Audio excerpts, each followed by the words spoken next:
heureuse de vous retrouver dans ce nouveau numéro de votre magazine L'Hebdo du Parquet. Voici le sommaire. Le parquet s'oppose à la liberté provisoire de Samuel Sarr.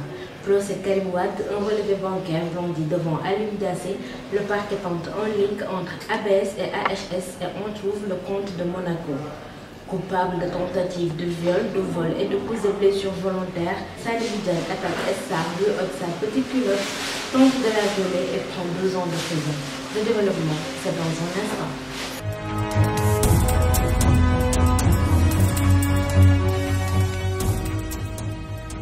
Mesdames et messieurs, bonjour. Ceux qui s'attendaient à la liberté provisoire de Samuel Sarr devront prendre leur mal en patience. Le parquet a refusé jeudi dernier de lui accorder une liberté provisoire. Écoutons Marie-Pierre Belga. Les avocats de Samuel Sarr, qui avaient déposé une demande de liberté provisoire après l'audition de leur client dans le fond du dossier par le juge d'instruction, ont buté sur un niet du parquet. Alors que beaucoup s'attendaient à une réponse positive par rapport à la demande, surtout que ces avocats avaient soutenu que l'ancien ministre allait suivre les recommandations de son marabout, qui avait désormais interdit de critiquer Macky Sall ou son gouvernement. Des propos qui avaient d'ailleurs poussé certains à affirmer que Samuel s'apprêtait à gagner les prairies vertes de la PR. Hier, le procureur de la République, Serigne Bassirou Gueye, à qui le juge d'instruction a transmis la demande de liberté provisoire pour ses observations, n'a pas souhaité accorder une liberté provisoire à Samuel Sarr. Rappelons que l'ancien ministre des Infrastructures a été inculpé pour diffusion de fausses nouvelles et offense au chef de l'État. Sadibou Diagne fait cher sa mésaventure avec Sarr, femme d'immigré, reconnue coupable des chefs d'accusation de tentative de viol, de vol et de coups et blessures volontaires sur la dame. Il devra passer les 2 prochaines années de sa vie en prison. Henri-François Sarr nous fait le point. Le jeune Sadibou Diagne a 2 années pour méditer sur ce qui l'a conduit à la maison d'arrêt et de correction de Kaolack. Le gars a été retenu coupable de tentative de viol, suivi de vol et de coups et blessures volontaires sur le nommé Mamadou Ndiaye et la femme Sarr, épouse d'un émigré. Les faits se sont produits à Ndawen, village situé dans la commune de Mbos, département de Guinguinéo.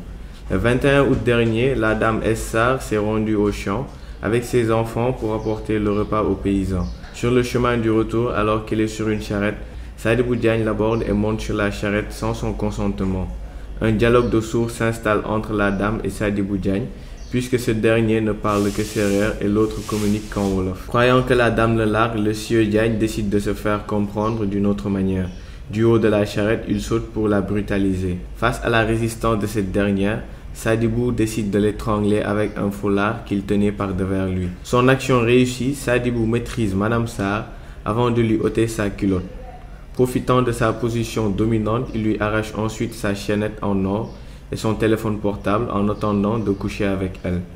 Mais la détermination de Sarr à préserver son honneur et sa dignité l'oblige à puiser de ses dernières énergies pour ne pas se laisser souiller par Sadibou. C'est au moment où Sadibou se déshabillait pour passer à l'acte que Sarr s'est ressaisie.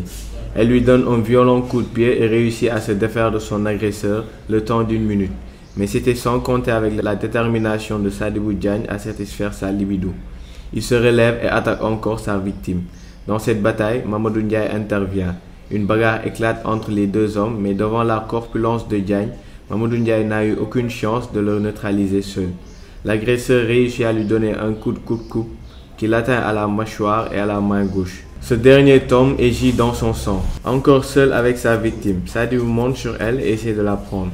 Prise d'une énorme peur, Sarr crie de toutes ses forces pour alerter les paysans qui viendront neutraliser Sadibou Diagne. Interpellé et auditionné par la gendarmerie, Sadibou reconnaît avoir voulu entretenir des rapports sexuels avec la dame, mais avec son consentement, dira-t-il. À la barre du tribunal correctionnel, l'agresseur varie dans ses déclarations. Il nie tout et raconte qu'il a été brutalisé par les paysans. Des dénégations qui n'ont pas convaincu le procureur Alioune Sissoko, qui a requis 2 ans ferme contre le prévenu. Pour maître El Hadj Malick Diouf, avocat de la défense, il n'y a pas eu de tentative de viol. Selon lui, la dame Sarr avait accepté la proposition de son client et que c'est pour se racheter qu'elle a créé cette histoire de tentative de viol.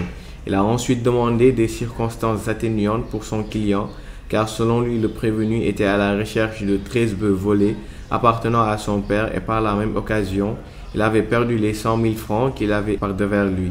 Il a ensuite plaidé la relaxe. Le tribunal a finalement déclaré Sadibou Diagne coupable des délits de tentative de viol, de vol et de coups et blessures volontaires. Il a condamné à 2 ans de prison ferme avec une amende de 700 000 francs CFA à payer à la dame Essar et 200 000 francs à payer à Momodou Ndiaye.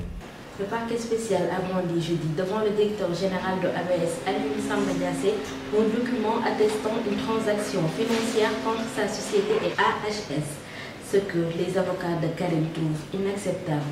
Écoutons toujours Marie-Pierre Belga. La société Airport Bus Service avait des liens avec Aviation Trading Service. De retour à la barre après une dispense de 48 heures pour raison de santé, le prévenu Alioune Samba Diassé a répondu par la négative. Et le substitut du procureur spécial rebondit en affirmant le contraire. Antoine Diom brandit un relevé de compte bancaire. Ce document montre que AHS Bénin a effectué un virement pour ABS à partir des comptes de Monaco, montre-t-il. Le parquet spécial transmet des copies aux prévenus, à la partie civile et à la cour. La pièce a été interceptée par l'avocat de Alioune Samba Diassé. Nous n'allons pas répondre, a dit Maître Ousmane Seye au procureur. Il retourne le document en question à son émetteur. Cette attitude de Maître Seye a poussé le procureur spécial Alioune Ndao à sortir de son silence. Je croyais que ce problème était réglé la dernière fois, mais je vois que la défense persiste. Nous connaissons tous que le principe est de communiquer toute nouvelle pièce à toutes les parties, ce que nous venons de faire. Pourquoi revenons-nous aussi pour encore le nier? Depuis le début du procès, la défense a passé tout son temps à produire de nouveaux documents que nous ne voyons pas. Maître Seye revient à la charge pour répéter qu'on ne doit pas discuter de pièces qui ne figurent pas dans le dossier, qui n'étaient pas discutées ni à l'enquête préliminaire, ni à l'instruction. Sinon, le substitut du procureur ressemblerait à un magicien qui, à chaque fois que de besoin, sort de sa manche de nouveaux documents, selon l'avocat de Karim Wade, Maître Seydou Diagne. Paradoxalement, ce dernier a intimé l'ordre à l'huissier de récupérer la pièce initialement rejetée auprès du parquet pour la remettre à la défense. Finalement, chaque partie a reçu sa copie. Toutefois, le parquet n'a pas eu le temps de révéler le montant de la transaction. Merci Marie-Pierre, cet élément met fin à votre magazine L'Hebdo du parquet. Merci de nous avoir suivis. Rendez-vous la semaine prochaine pour un autre numéro. D'ici là, l'info continue sur www.gfm.sn.